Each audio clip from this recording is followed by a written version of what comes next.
Les politiciens d'Afrique doivent s'intéresser au mouvement des civilisations.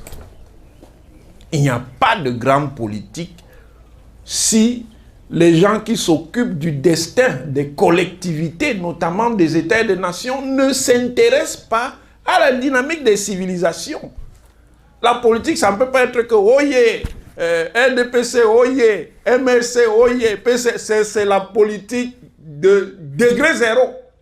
La grande politique, c'est regarder comment les civilisations sont en mouvement dans le monde et se poser la question où on place la nôtre.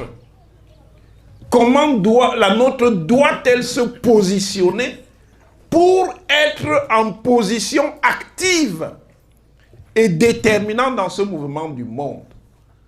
Et c'est ça qui nous manque. Parce que la politique africaine a beaucoup perdu depuis les indépendances. On nous a encore une fois trompés. Oui, dans la politique, il y a la dimension gestionnaire. Il faut gérer le tous les jours, le quotidien. D'accord. Et à la dimension fonctionnaire, aucune structure étatique ne peut se passer d'une fonction publique et de ses routines. D'accord. Mais il y a aussi la dimension visionnaire. Et dans les phases où les nations et les sociétés se reconstituent, parce que nous sommes en reconstitution, nous avons beaucoup perdu, nous avons même été battus comme on a dit, mais nous allons vers de nouvelles confrontations et compétitions, et on va les gagner, ces confrontations et ces compétitions. On va les gagner parce que le sol de l'Afrique dans la tectonique est déjà en train de bouger. Et je peux vous dire que c'est un sol qui est très puissant.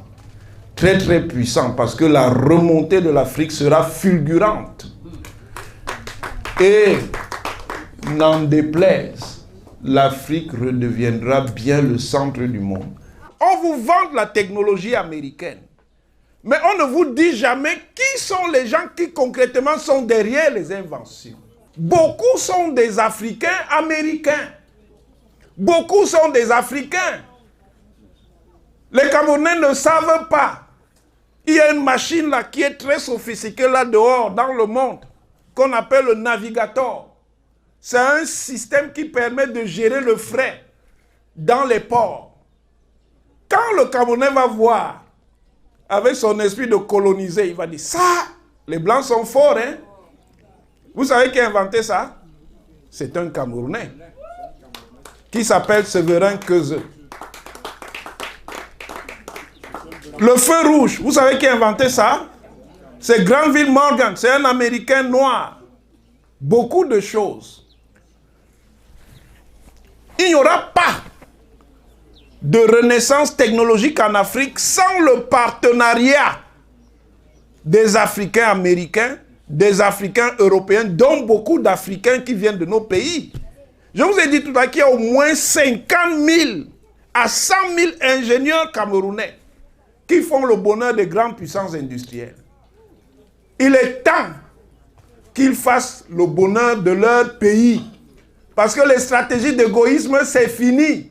Nous tous, on aurait pu rester chez les Blancs. Ici au Cameroun, je ne développe même pas 10% de mes capacités. Je dis bien 10. Mais je suis rentré. J'aurais aussi pu rester faire la belle vie là-bas, jouer au grand savant, insulter le Cameroun tous les jours.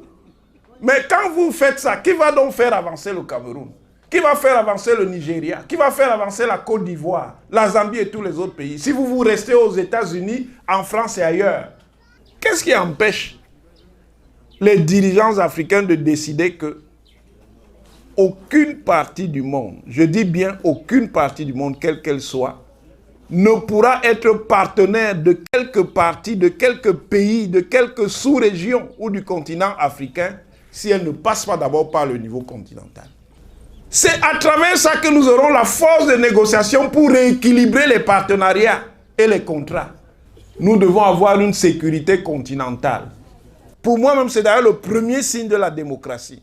La capacité d'un peuple à se défendre contre les agressions étrangères. Deuxième élément de la souveraineté, la capacité d'un peuple à se défendre contre son désordre interne, c'est-à-dire contre les guerres civiles. Troisième élément de la souveraineté, la capacité d'un peuple à manger par lui-même.